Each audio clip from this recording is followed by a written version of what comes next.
आदरणीय गुरुदेव doctor B R Sahu sir, सादर प्रणाम मंच पर उपस्थित है आदरणीय दीदी द्विवेदी सर, आदरणीय वाले सर, समस्त प्राध्यापकगण, समस्त विद्यार्थीगण। 26 जनवरी का दिन भारत के लिए एक स्वर्णिम दिन रहा है, क्योंकि आज ही के दिन भारत एक गणराज्य के रूप में अस्तित्व में आया। आज ही के दिन हम समस्त स्वतंत्रता संग्राम सेनानियों को, वीर शहीद जवानों को और भारत के उन प्रबुद्ध लोगों को जिन्होंने इस भारत को आत्मशक्ति दी, आत्मबल दिया, उनको याद करते हैं, नमन करते हैं। मैं समय ज्यादा न लेते हुए मेरे शहीद जवानों को कुछ शब्दों के साथ समर्पित करने जा रहा हूं कि ए दोस्त, जब भी हम तुम्हारी यादों में डूबते हैं, ए दोस्त, जब भी हम तुम्हारी यादों में डूबते हैं, अश्क भी सिलसिले बार आंखों से निकल जाते हैं, बहल जाता है दिल साथ दोस्तों के, शब की तन्हाइयों में मेरे जज्बात पिघलते हैं। नींद में भी न जाने क्यों खफा हो गई मुझसे, नींद भी न जाने क्यों खफा हो गई मुझसे, अब तुम्हारी यादों में करवटें बदलते हैं, अब तुम्हारी यादों में करवटें बदलते हैं।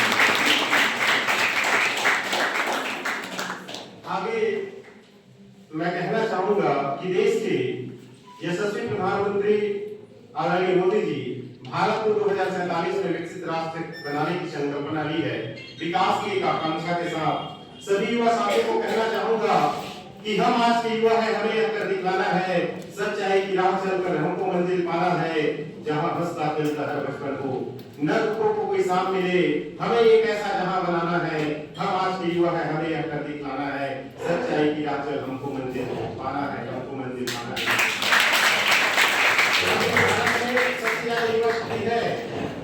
और युवाओं को ही ध्यान में रखकर देश के यशस्वी प्रधानमंत्री ने कहा है कि हम 2047 के आसपास इस भारत को विकसित राष्ट्र बनाएंगे। आपको कहना चाहूंगा, आह्वान करना चाहूंगा कि मुश्किलें माहौल में जितनी मंडराए,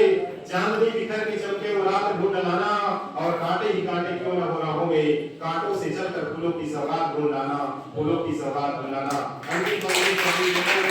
के साथ कहना चाहूंगा कि स्वामी विवेकानंद जी कहते थे कि अगर भारत युवा अगर यह समझ ले